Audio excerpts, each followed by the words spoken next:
Hi there, and welcome to another Wine Steward video. Happy Friday. It is Friday. Didn't get this done on Thursday because was still recovering from a Wednesday evening event that went a little late, and there was a lot of cleaning up to do yesterday morning. So, today's video day this week, we are so glad that you are still watching these. These are kind of like visual newsletters, if you will. Some of you like to read, some of you like to watch. So, watch away. Let's tell you more about what's happening in our July wine clubs this month than what's going on in other ways. In other words, next week's event, I don't have to tell anybody about it. It's sold out. So sorry about that, but glad for you who signed up. You are going to have a very nice time with Tom Kelly showing off Italy. I thought I wasn't going to say anything about it. So there it is. That's it. We are, in fact, going to rip through descriptions of July Wine Club wines for you Wine Club members and for you non-members who may be interested in obtaining these wines anyway. We have enough of them to sell you non-members. You may, in fact, be so intrigued by what I'm telling you about that you join one of our 6 monthly wine clubs and enjoy 10% off of every bottle of wine you buy here. How about that? Pretty cool.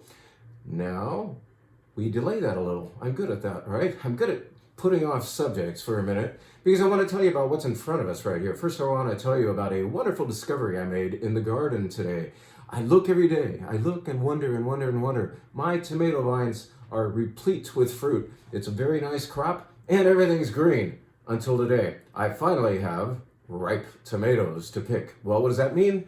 It means I'm going to take home some burrata. This is burrata from Puglia, Italy, and it is fantastic when used as a component of the Insalata Caprese. Have you ever had that? This product from Puglia, not domestic, but comes all the way over on a plane to us from its origins. This burrata is so wonderful with ripe tomatoes, a little bit of basil, a trickle of olive oil, perhaps some coarse salt scattered atop, and man alive, what a summer treat that we can now enjoy. At least I will be at home with my tomatoes. And I'm just like so pleased, finally. Everything's late this year, you know, the so-called summer was tardy in arriving. So it's time, burrata time. Well, what is a great wine that would go with burrata? This wine, which is in fact the sparkling wine of the week on our wine bar. It's kind of hard to tell what it is. I'm not big on the label. It doesn't say diddly squat, except for eclipse. What the hell does that mean? This is from the Côte Rouennaise. The Côte Rouennaise is way upstream in the so-called Loire River Valley, but this is where the Loire has gone east for 300 miles and then heads south. And so way down there, I know it's upstream, but it's way down south, is this very little known area called the Côte Rouennaise, which is actually, you could say, closer to Beaujolais than it is to Sancerre and Vouvray and all those other better known Loire Valley locations. Côte Rouennaise features Gamay. The Gamay grape happens here. It's beautiful sparkling Gamay, ever so slightly sweet. In fact, I hesitate to call it ever so slightly sweet because many of you will say, not for me. No, this is beautiful, punchy, red or pink sparkling wine, kind of a salmon pink, isn't it? That is so endearing, would be so wonderful with your Insalata Caprese. It's also fairly affordable at prices in the mid-20s, so you get something you've never heard of before that's actually very delicious and affordable, and you can get the burrata too, right? There's nothing better. Low alcohol, sparkling Gamay from the Côte Rouennaise. Who knew? Now you do. All right, that's it for that prop. Let's set up a steady stream of wine bar offerings.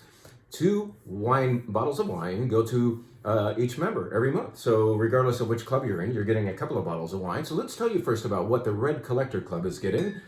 He or she, that member, is receiving these 2 wines. They're both Napa Valley. This actually says Napa County, so like general area of Napa. It's a beautiful Merlot Cabernet. I think Petit Syrah's in here too. This is called HG3. That's the nickname of the wine as produced by Hourglass Winery. A fantastic winery, a very, very high-end stuff. And sometimes the budget solution is to get a winery so-called second wine. That's the way we can cram 2 beautiful Napa wines into your club every month. And that is being joined by an old friend of ours, Minor Family. This Minor Family, Emily's Cabernet, whereas this is rich and young, this has a little bit of time on it. And because of where it's grown, not on the valley floor, but up mostly from Stagecoach Vineyard, it is more lean and rugged and definitely ready for a steak. You don't want to drink this necessarily as a cocktail wine. You want to have it with a great piece of protein, all right? So we will always tell you that in the Wine Club notes that I personally write every month, which I need to start doing since, yes, the Wine Club wines are ready to pick up, and once more, the notes are not ready to read. So sorry for that, but I'm going to get to work with that right after this video. How about that? The 2 wines of the Red Collector Club. Boom. This month's July's offerings. This is cool. We're going to go to South America for the 2 world-class Wine Club wines this month. So here is a wine called Bramare. It's from Viña Cobos, which is the beautiful wines, this whole collection of wines as made by Paul Hobbs and company down in Argentina. Paul Hobbs had a lot to do with getting us into Argentine wines. He kind of was the first American. Maybe there were others, but he was the first well-known American winemaker to go down there and make a splash with his beautiful wines. This Bramare is from the Uco Valley. Just a couple of nights ago, we had Sebastian Zuccardi here, representing his Zuccardi wines, also from the Uco Valley. Zuccardi's emphasis and style, you could say, is to hold off the oak and to make a leaner, more vibrant expression of Malbec. Here is Malbec that enjoys the oak experience, and so it's a little more enriched, it's a little more hefty, because of its sojourn in an oak barrel. So a little stylistic shift, and it's great that you can get both styles of Malbec from one great place, the Valle de Uco in southern Mendoza, Argentina. Voila. What's the other wine? Let's put it up here. I'm very, very pleased. It's for me, a good wine is one thing, but how we obtain it is a good story too. And we had a visitor to our wine bar just about 2 weeks ago. Young man came upstairs and ordered a glass of wine, and then asked me, "Hey, what's interesting downstairs?" And I said, "Well, you might want to try this, this, and this, and this." And then he also said, "I'm bringing in Bolivian wines from Bolivia. I'd never heard of them. I'd never had them. Highly suspicious." He said, "Can I do an appointment with you?" And I said, "Well, think about it. Why don't you send me an email and we'll work that out? Because I can't just hand out appointments to every new guy who has wine, right? I mean, I'd be doing that appointment thing all day long, all week long. So I have to kind of like, especially when like Bolivia, right? I don't know. What do you think?" So he emailed me back and he said, "By the way, that Malaguzia you sold me was fantastic. All of my friends had it. I opened it in the presence of other wine lovers.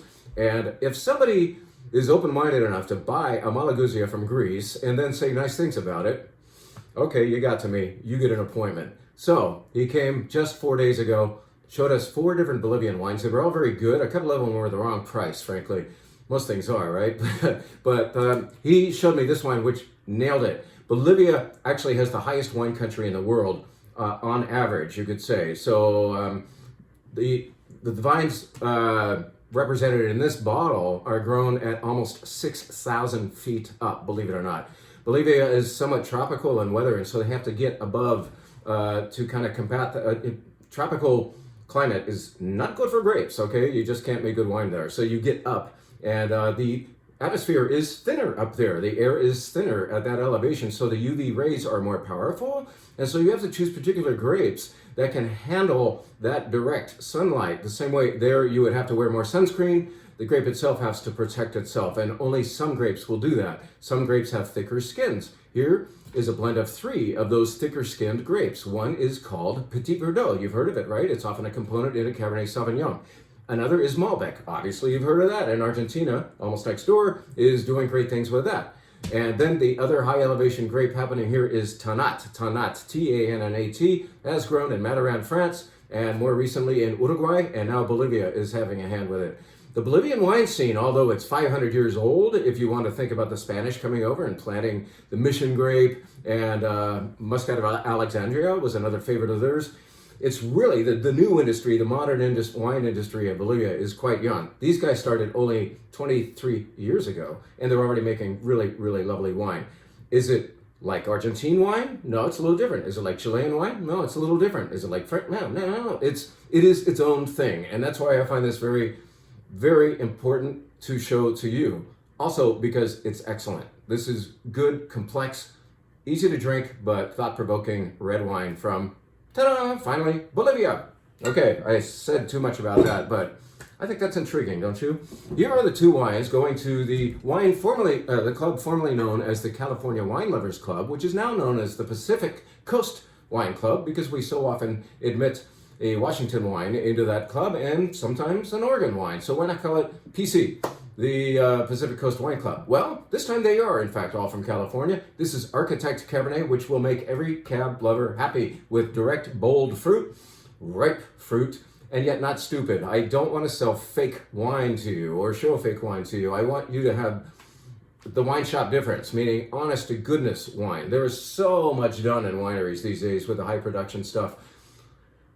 The things that happen behind the closed doors of the Wonka factory of wine is, we could go on and on about that. But this is authentically bigger, richer, and delicious Alexander Valley. Do you know where that is? Alexander Valley is just north and west of the Napa Valley. So it's northern Sonoma County, right? Okay, Architect Cabernet, delicious. Its alter ego this time is a Pinot Noir. We don't often give your club a Pinot Noir, but we do when it has enough fruit, enough power. And this Violet Hill certainly has that. Maybe one of the reasons why is because it comes from the Central Coast subregion of Santa Barbara County. This Violet Hill is, once again, a wine that will really, it might not look dark, but it smells ripe. And here comes texture. I already tried this before, so I know it works.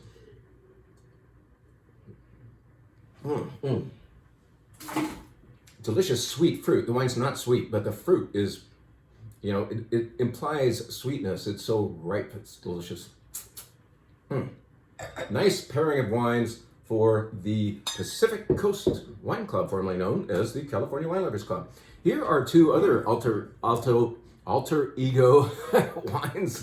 This is going to be a very nice contrasting pair of goodies. Here we're going to go to the old world for good old Chianti. Chianti is made mainly and sometimes entirely of what grape? Class Sangiovese, right? The blood of Jove. Sangiovese is not a big purple wine grape, or it doesn't render purple wine, right? It renders red wine with high acidity. It's meant to make you hungry. It's meant to make you salivate and yearn for bistecca fiorentino. So, that nice ribeye. Actually, it's, I think it's a, what do they call it? A New York steak cut. But at any rate, that's what they do in Florence, right? And what do they have with it? They have Brunello di Montalcino. They have Chianti Classico Reserva. They have Sangiovese. And that's what's happening here. A very nice and affordable Sangiovese classic label. Chianti Classico. All right. Brilliant. Medium-bodied wine. Beautiful fruit. Wonderful acid. Acid is a good four-letter word, my friends. Okay, you want acid. It helps you. It helps balance out the richness of protein that you will have on table. You don't drink Italian wine as a cocktail. You take it to the table. Please, please. This you can drink as a cocktail. This takes us to Australia. This is a beautifully labeled Shiraz from a winery that we're just getting to know now. But I anticipate seeing more and more wines from this very thoughtful producer, Alkina. Why? Because it kind of bucks the trend of the traditional Australian style, which can be too eucalyptusy, too rich, too oaky, too everything. And this is, yes, fully ripe and rich compared to this Chianti, but it's very well done. If you've ever had the wines of Torbreck, you will notice a wine resemblance, a family resemblance, one might say. This is also Barossa Valley, where Torbreck is located, and this is Syrah or Shiraz done right. Alkina, I'm so pleased to have this. It's a Torbreck type Shiraz, very beautiful stuff. Nice new discovery. Here are the two wines going into your Here and There White Wine Club. So the White Wine Club members tend to get white wines that are not oaky. We found there to be a preference for the more refreshing. So let's do that, especially with this wine from Gascony, France. Gascon. If you're watching the Tour de France, you might have seen Steve Perino. He's one of the announcers who does the fun stuff. He's often somewhere along the stage, stopping to say hello to the spectators, or taste some of the local wares. And in fact, he was in Gascony, the tour was the other day, and Steve Farina was interviewing a producer of Gascon wine and Armagnac. Armagnac is the spirit, the cognac-like spirit of Gascony. And so this producer makes both the spirit and white wine like this. This is going to be a blend of Colombard, Uni Blanc, and perhaps a little Sauvignon Blanc, but it's a zinger. It's beautiful, refreshing wine, vivacious, and you chill it and take it out into the backyard on the hot day that's coming up, all right? This wine, a little more body, but not because it's like seeing a bunch of new wood. It did in fact see some older, larger sized barrels and some stainless steel tank. It's also got 1 year of extra age on it, and it's from Tuscany. It's made of Trebbiano. We had another kind of Trebbiano, one might say, last month in the form of the Lugana. Here's one from Tuscany, and it's going to be Trebbiano and Malvasia, and I think 2 or 3 other things. And as soon as I've written those notes, I'll remember what those are. But just a nice Italian white that incidentally was exclusive for the San Jose entity of Italy. If you've heard of Italy or visited there, you would have seen this on the shelf. And for a while there, it was exclusive to that. And now we get some. Pretty cool. Nice wine, white wine from Tuscany. The final club that we will represent in this video is the good old, no longer Andrew Jackson Club, no longer Tuesday Night Wine Club. Now it is the, I can't remember. Oh, Curious. I think we're going to stick with this name. This one works because we're calling this the least expensive club, Curious, because you might be curious about our clubs and you want a little stepping stone club to like try us out with. And this is meant to be an introduction to us. You will realize upon trying these wines that they're not high-end, but they are thoughtful. They are true. In other words, they're not faked out like the other wine I was just, those wine types that we eschew. We don't do that thing here. We want to show you authenticity. So here comes authenticity from Ramos in the Douro Valley of Portugal. And this will include, no doubt, Touriga Franca and Tinta Roriz and Touriga Nacional. Those are the likely suspects of grapes included in a red wine from the Douro Valley, where of course port is made. But you drink port all day? They don't either. This is the red wine of the area. A nice Vino Tinto, from the Douro. It's delicious. Ramos, check it out. Great food wine. Again, we kind of prefer those. So here's another wine that we haven't put in our wine club in all the years that we've been carrying it. I don't know why. Why haven't we, with all of the years of representing Kermit Lynch's Côte d'Aron, GSM, a Grenache Syrah Mauvet, and Carignan from the south of France, why in the world haven't we clubbed this wine before? I don't think we have. Anyway, here it is now. Oh, it's beautiful. I'm glad the cork was sticking out of there.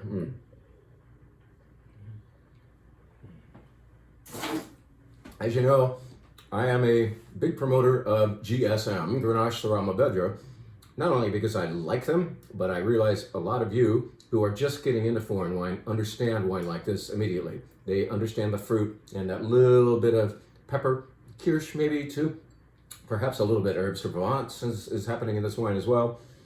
It is. I'm convincing myself.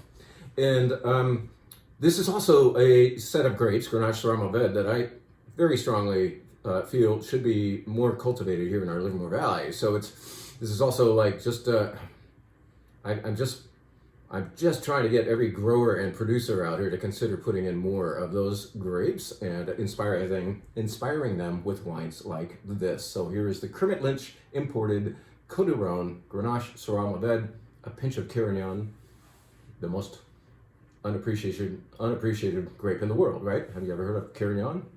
Come see it in my yard. Delicious Wine Club wines are now fully represented. They are ready to pick up for Wine Club members. And in case you non-members are intrigued, you can sign up for a club. And even if you don't, you can obtain these wines that you've just heard about. Well, thank you for listening. Stay cool this weekend somehow. And come on in and get some of that burrata, will you? Maybe your tomatoes are ripe. See you soon.